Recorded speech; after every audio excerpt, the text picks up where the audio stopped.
नांदेड़ शहर के प्रभाग नंबर 15 सरा नावघाट इलाके में आज मुकामी अफराद की जानिब से कांग्रेस पार्टी के नौजवान उम्मीदवार मोहम्मद उबैदुर रहमान उर्फ उबैद लाला और इन्हीं के पैनल के मोहम्मद यूसुफ साथी और वंचित बहुजन अघाड़ी के नुमाइंदे उम्मीदवार शेख अतीक की गुलपोशी मुकामी अफराद की जानिब से की गई। इस मौके पर मोहम्मद उबैदुर रहमान उर्फ उबैद लाला ने प्रभाग नंबर 15 के मुकामी अफराद से मुलाकात करते हुए इनके वार्ड के मसाइल जानने की कोशिश की और ये यकीन दिलवाया कि अगर बल्दिया उज़्मा में कांग्रेस पार्टी की शानदार जीत होती है वो तमाम प्रभाग बिलखुसूस प्रभाग नंबर 15 के ठप पड़े हुए कामों को जल्द अज जल्द मुकम्मल करने की कोशिश करेंगे।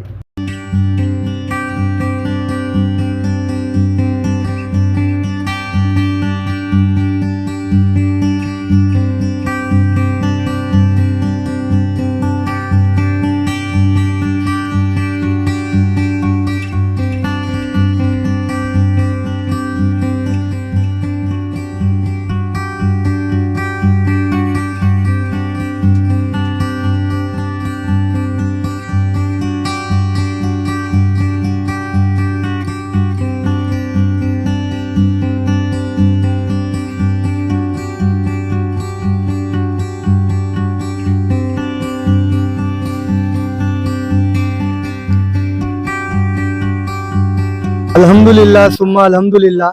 सबसे पहले तो मैं अल्लाह रब्बुल इज़्ज़त का शुक्रगुजार हूँ कि अल्लाह ताला ने हम पर ये फजल और करम फरमाया कि हमको प्रभाग नंबर 15 से एक नेशनल पार्टी की उम्मीदवारी मिली और हमको उम्मीदवारी मिलने पर मैं शुक्रिया अदा करता हूँ कांग्रेस पार्टी के शहर सदर जनाब अब्दुल सत्तार साहब का, साबिक़ा डिप्टी मेयर जनाब अब्दुल गफ़ार साहब का, नांदेड़ ज़िले के खासदार जनाब रविंद्र चौहान साहब का और तमाम कांग्रेस पार्टी के अहदेदारान और अरकान और ज़िम्मेदारान का। और बिलखुसूस मैं शुक्रिया अदा करता हूँ हमारे कायद जनाब फारूक अहमद साहब का। नांदेड़ ज़िले में वंचित बहुजन अघाड़ी और कांग्रेस दोनों की युति है और हम यहाँ पर प्रभाग क्रमांक 15 के अंदर 4 उम्मीदवार जो वंचित और कांग्रेस की युति के उम्मीदवार है, जिनमें यूसुफ भाई, अतीक भाई और एक हमारे अंबादास भाऊ, हम चारों यहाँ से उम्मीदवार है। और अल्हम्दुलिल्लाह रोज़ाना कहीं ना कहीं प्रभाग के कोई ना कोई कोने से फ़ोन आ रहे हैं, मोहब्बतें मिल रही है, मुबारकबादें मौसूल हो रही है।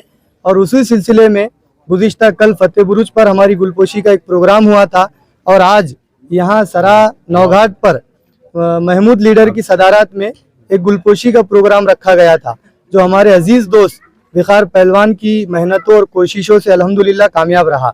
यहाँ पर नौजवानों ने, बुज़ुर्गों ने, दोस्तों ने हिम्मत अफजाई की, शालपोशी गुलपोशी की और मुबारकबाद दी और हमारे साथ रहकर इस पैनल को कामयाब बनाने का अज़्म जाहिर किया।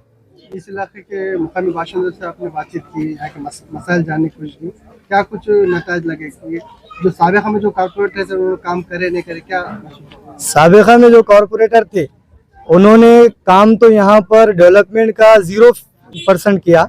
डेवलपमेंट से ये एरिया और ये पूरे इलाके प्रभाग क्रमांक 15 के तकरीबन एरिए बिलखुसूस मुस्लिम इलाके पूरे तौर पर महरूम है, विकास से महरूम है, डेवलपमेंट से महरूम है। अभी आप देख सकते हैं हम जहाँ पर खड़े हुए हैं यहाँ पर ठीक से उजाले की सुविधाएं नहीं है। यहाँ पर हम देखते हैं शहर के दूसरे हिस्सों में न्यू सिटी के जो इलाके होते हैं उन इलाकों के अंदर LED मास्क लाइट लगाए गए, हाई पावर के मास्क वहाँ पर लगाए गए, लेकिन हमारे एरियो के अंदर एक धीमी सी लाइट यहाँ पर खंभों के ऊपर लगाई गई है। ये हमारे नगर सेवकों की नाकामी है। हमारे नगर सेवकों ने एक काम बड़ा अच्छा किया, जो पार्टी की हवा है वो पार्टी में गए, जो पार्टी से फंड मिलता वो पार्टी में गए, इलेक्शन जीत के आए और अपने कारोबार और अपने काम और अपना घर भरते रहे। आपके पैनल जीत के आता है तो क्या विकास के किन कामों को करने के लिए तरजीह देंगे? विकास के तो यहाँ बहुत सारे काम पेंडिंग है, जैसे सड़कें खराब है, नालियाँ यहाँ पर साफ सफाई नालियों की नहीं होती, ड्रेनेज लाइन चौकअप है चारों तरफ से, उसका पूरा सिस्टम दुरुस्त करने की आज ज़रूरत है। LED लाइट्स नहीं है। इसके अलावा भी हम बहुत सारे काम कर सकते हैं। एक अच्छा नगर सेवक, एक पढ़ा लिखा नगर सेवक, एक सूझबूझ रखने वाला नगर सेवक, एक सियासी शऊर रखने वाला नगर सेवक इसके अलावा बहुत सारे काम कर सकता है जो महानगर पालिका के अंडरटेकिंग होते हैं। जैसा कि यहाँ पर हम महानगर पालिका की निधि और फंड्स के जरिए से एक लाइब्रेरी बना सकते हैं, स्टडी सेंटर का क़याम अमल में ला सकते हैं। जो मुस्लिम बच्चे हैं, जो सतह गुर्बत में ज़िंदगियाँ गुजार रहे हैं, जो कम उम्री से अपनी तालीम छोड़ देते हैं, वैसे बच्चों के लिए ट्यूशन क्लासेस का इंतजाम कर सकते हैं, लाइब्रेरी का इंतजाम कर सकते हैं। महानगर पालिका के जो छोटे छोटे दवाखाने होते हैं, तो 5 रुपये और 10 रुपये में जिसमें मुकम्मल इलाज होता है, सोनोग्राफी और एक्सरे भी तक होते हैं, जो बड़े शहरों में हम देखते हैं। लेकिन हमारे नगर सेवक उसके लिए नुमाइंदगी नहीं करते। उसके लिए उठकर खड़े होकर महानगर पालिका में नुमाइंदगी करके महापौर और सभापति के सामने अपनी बात मनवाने वाले नगर सेवक चाहिए। जो हमारी पास ऐसी क़यादतें नहीं हैं, तो ऐसी क़यादतें चुनने के लिए, सूझबूझ रखने वाली क़यादतें चुनने के लिए, अच्छे डेवलपमेंट विकास करने वाले नगर सेवक चुनने के लिए प्रभाग नंबर 15 की आवाम के लिए एक अच्छा मौका, एक अच्छा ऑप्शन यहाँ पर है। मैं लोगों से यही गुजारिश, अपील और दरख्वास्त करता हूँ कि आने वाली 15 तारीख को भारी अक्सरियत से वोट देकर हमारे पैनल को कामयाब करें। इंशाल्लाह आपके काम बड़ी तेजी से होंगे। जो काम 15 साल 20 साल से नहीं हुए, इंशाल्लाह हम 5 साल में करेंगे। पैनल जो कांग्रेस का तैयार हुआ बराबर नहीं, हमारे मन के मुताबिक नहीं हुआ, पैनल से छोड़, इस पर आप क्या कहना चाहते हैं? कोई कुछ भी बयान दे सकता है, आज़ाद हिंदुस्तान के आज़ाद शहरी है, बयान देना उनका हक है। लेकिन मैं शॉर्टकट में सिर्फ इतना कहना चाहूँगा कि एक ही खानदान का एक आदमी शिवसेना से उम्मीदवारी इसी प्रभाग से दाखिल कर चुका है, फिर नेशनल पार्टी कांग्रेस पार्टी से उसी खानदान का दूसरा आदमी उम्मीदवारी मांग रहा है। तो पार्टी के लोगों को शक था, कांग्रेस पार्टी को शक था कि ये दो खानदान वाले एक होकर किसी एक को जिताएंगे और कांग्रेस पार्टी का नुकसान करेंगे। तो ये पार्टी की सूझबूझ है। हमारे शहर सदर अब्दुल सत्तार साहब की हिकमत अमली थी कि उन्होंने वैसे शख्स को उम्मीदवार नहीं दिया, और ये और भी अच्छा हुआ कि जनता में से काम करने वाले लोगों को उम्मीदवारी मिली। ये सत्ताधारी जो पार्टी है, जैसा शिवसेना शिंदे गठ है, अजित पवार गठ है, कांग्रेस अभी स्टेट में भी नहीं है और सेंटर में भी नहीं है, तो उनका ये कहना है कि स्टेट और सेंटर में हमारी हुकूमत है, महानगर पालिका में अगर हमारी सत्ता देते हैं तो बजट ला के हम विकास का काम करेंगे। तो आप किस तरह का मुकाबला करेंगे? शिंदे गठ, अजित पवार गठ है, बीजेपी है। मैं समझता हूँ अगर एक काबिल, सलाहियतमंद, बेबाक, बेखौफ नगर सेवक अगर चुनकर आता है तो कोई हुकूमत की उसे ज़रूरत नहीं है। अगर मालूमात वाला, नॉलेज वाला और सभागृह में चलने वाले जो चीज़ें होती है उसका जानकार अगर नगर सेवक चुनकर आता है तो वो सब काम कर सकता है, हुकूमत को मनवा सकता है, हुकूमत को झुकाने का वो दम और कम रखता है। तो किसी हुकूमत की ज़रूरत नहीं है। और दूसरी ये बात कहना आपको मैं ज़रूरी समझता हूँ कि हुकूमतें आती है और जाती है, हर उरूज को ज़वाल है, यही हमारा ईमान है। अगर हुकूमतों के दम पर हम अपनी लड़ाई लड़ना छोड़ दे तो ये बात गलत है। हम लड़ाकू कौम है, हमेशा लड़ते आए हैं। हम फिरौन के खिलाफ भी लड़े, नमरूद के खिलाफ भी लड़े, बड़े बड़े बादशाह वक्त आए और ख़त्म हो गए, कोई बाकी रहने वाला नहीं है, दुनिया फ़ानी है। ये भी जो हुकूमतें हैं इंशाल्लाह वो भी ख़त्म हो जाएंगी और शुरुआत महानगर पालिका से होगा। आपकी लड़ाई किससे? हमारी लड़ाई जो हमारे मुकाबिल है, जैसा कि हम सेकुलर विचारधारा वाले लोग हैं, तो जो कोई फ़िरका परस्ती की बात करेगा, जो कोई एक मजहब के दम पर इलेक्शन लड़ने की बात करेगा, चाहे वो शिवसेना हो या फिर कोई और पार्टी हो, हमारी उन तमाम पार्टियों से लड़ाई है जो फ़िरका परस्ती को बढ़ावा देती है।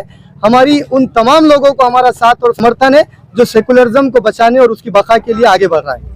कुछ दिन पहले अशोक चौहान के घर के बाहर एक कुछ सियासी लीडरान की वीडियो वायरल हुई थी और आज अशोक चौहान का कॉल रिकॉर्डिंग का वीडियो वायरल हुआ, इस पर आप क्या कहना चाहते हैं? ये तो नांदेड़ शहर में छोटा छोटा बच्चा जानता है कि शिवाजी नगर के हुक्म पर और साहब के हुक्मों की तामील करने के लिए आका का हुक्म सर आंखों पर रख कर कौन से लीडर अपने सियासी जिंदगियों को नुकसान पहुंचा रहे हैं। जो पार्टी ने आपको महापौर, उप महापौर, सभागृह का नेता और स्टैंडिंग कमेटी का चेयरमैन और अपोजिशन का लीडर और ये सब कुछ बड़े बड़े अहदे दिए, वो पार्टी में रहकर आपकी पहचान बनी, आपको शोहरत मिली, आपको इज्जत मिली, वो सब कुछ मिला, वो साहब के दम पर नहीं मिला।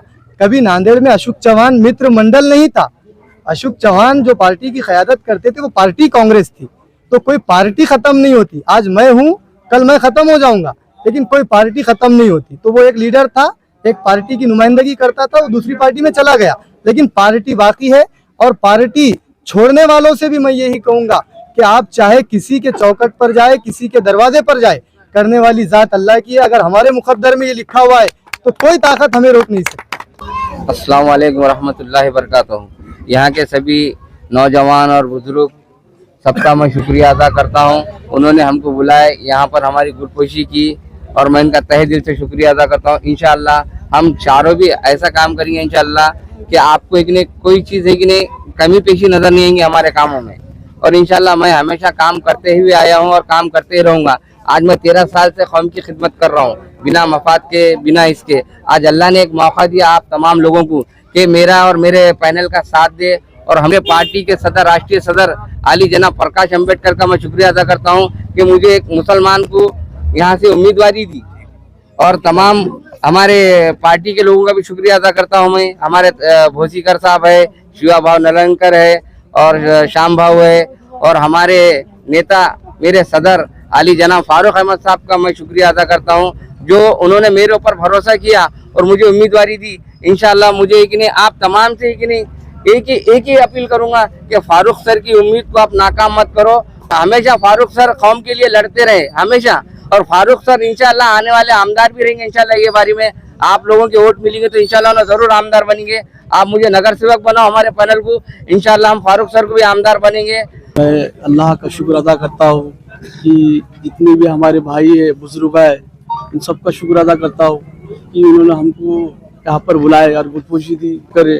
मैं तहे दिल से उनका शुक्र अदा करता हूँ। देखो भी दरअसल बात ये है, अल्लाह ने हमको एक मौका दिया है, इलेक्शन में खड़ा किया है, तो हमारी जो नीयत है मजलूमों की ताकत बनना, कमजोरों की ताकत बनना, चाहे वो हिंदू हो या जय भीम के हो या कोई भी समाज का हो, हम किसी की भी हम मदद करेंगे। और भाई हमारी बात जो एक पैगाम है, भाई देखो जो ईमान बेचता है वो हर जगह नाकाम होता है। हमारे दो शेर हैं, वो सत्तार सेठ और गफ्फार भाई, ये मैदान कभी छोड़ के नहीं भागे। उनके साथ के जितने भी थे अल्लाह रब्बुल आलमीन ने वो सब भगा दिया क्योंकि वो बेईमान थे और वो गीदड़ा है। हमारे दो शेर है, वो गफ्फार भाई और सत्तार भाई, इनका मैं तहे दिल से शुक्र अदा करता हूँ कि मुझ जैसे गरीब और 4 हमारे जो भाई है उनको टिकट दिए। आज सबको एक बात पैगाम देना चाहता हूँ, हमारे सत्तार भाई के लिए दुआ कीजिए और गफ्फार भाई के लिए दुआ कीजिए कि अल्लाह हम मुसलमानों में उनको सबसे ज्यादा लंबी उम्र दे। सबसे पहले अल्लाह का शुक्र अदा करता हूँ और यहाँ पर हमारे बुजुर्ग नौजवान साथियों और हमारे विकार पहलवान ने जो हमारे वाले नगर सेवक है इंशाअल्लाह इस चैनल से मोहब्बत कौन करता है, सियासत कौन करता है, मुझे मालूम है मेरी हिफाजत कौन करता है। हमारे ही बीच में लोग आ जाते हैं जंग लड़ने के लिए, वरना जंग में जाने की हिम्मत कौन करता है। आप भी कांग्रेस के इच्छुक उम्मीदवार थे जी। कांग्रेस पार्टी की तरफ से आपको भी नहीं दिया गया टिकट, उम्मीदवारी नहीं उम्मीदवारी नहीं दी जी। ऐसे में मैं फिरोज़ भाई आपको ये बताना चाहता हूँ, ठीक है, मुझे उम्मीदवारी मैं खुद इच्छुक था नयाबादी प्रभाग क्रमांक 8 से। तो मेरे कायदीन जो है अब्दुल सत्तार साहब और रविंदर चौहान साहब और हमारे जो कायदीन हैं जैसा कि यशपाल विंगे साहब, राजेश पौड़े साहब और बीट मोगरेकर साहब, ये लोगों ने एक फ़ैसला लिया है कि अपने को लड़ना है और लड़ना किससे है, अपनी लड़ाई बड़ी है। तो रेहान भाई अपने को समझदारी और हिकमत का काम करना पड़ेगा। कभी कभी इंसान को हिकमत अमली भी आजमाना चाहिए। सहाबा इकराम ने भी हिकमत अमली आजमाए और अल्लाह के नबी से साबित है ये चीज़। तो हमको ये लगा कि जैसा मेरे कायदीन बोल रहे हैं, उनके कायदीन के बोलने पे मैं लब्बैक बोला और मैं इंशाल्लाह पार्टी के लिए मेहनत करूंगा। और हमारे जो उम्मीदवार हैं नौजवान जिसको टिकट दिए इंशाल्लाह हम उनको चुन के लाने की कोशिश करेंगे। जैसा कि आप देख रहे हैं मैं रहता कहाँ हूँ 8 नंबर में, मगर अब यहाँ पर आके हमको ये प्रचार करना पड़ रहा है। फिरका परस्त पार्टियाँ अपने बीच में आके वोट का डिवाइडेशन कर रही है। आप देखें, मैं आपको बताना चाहता हूँ आपके चैनल से, पतंग कौन उड़ा रहा था, कौन उड़ा रहा था? मत आप बताइए, आप बताइए मुझे कि पतंग कौन उड़ा रहा था? पतंग की डोर किसके हाथ में थी, किसके हाथ में थी? आपने भी देखा। मैं आपके चैनल से ये अपने पूरे उम्मत को और अपने कौम को बोलना चाहता हूँ, ख़ास तौर पे नांदेड़ की अवाम को, कि नांदेड़ की अवाम होशियार हो गई है। अब ये मत समझो कि हम आएंगे भड़काऊ भाषण करेंगे, हम बोलेंगे कि यहाँ पर ये हो गया, वहाँ पर वो कर दिए हमने, करने से नहीं चलेगा। इंशाल्लाह हम कांग्रेस के थे, कांग्रेस के हैं और कांग्रेस के ही रहेंगे। आज जो है तो हमने कांग्रेस और वंचित का जो पैनल है 15 नंबर वार्ड से आज उनकी बुलाकर यहाँ महल्ले में बुलपोशी की है और हमको बेहद खुशी है कि जो पैनल जो मजबूती का नौजवानों का जो पैनल है आज जो है इंशाल्लाह हम इनको कामयाब करेंगे और जो है तो आगे हम इनके कंधे से कंधा मिलाकर साथ है और हमको बेहद ये खुशी है कि नौजवान जो है आज आगे बढ़ रहा है क्योंकि नौजवानों का आगे बढ़ना बहुत ज़रूरी है क्योंकि नौजवान का मुस्तकबिल बना सकता है। आज यहाँ पर बुलपोशी का प्रोग्राम हुआ है और अल्हम्दुलिल्लाह काफ़ी तादाद में लोगों ने खुशी में शिरकत फरमाई है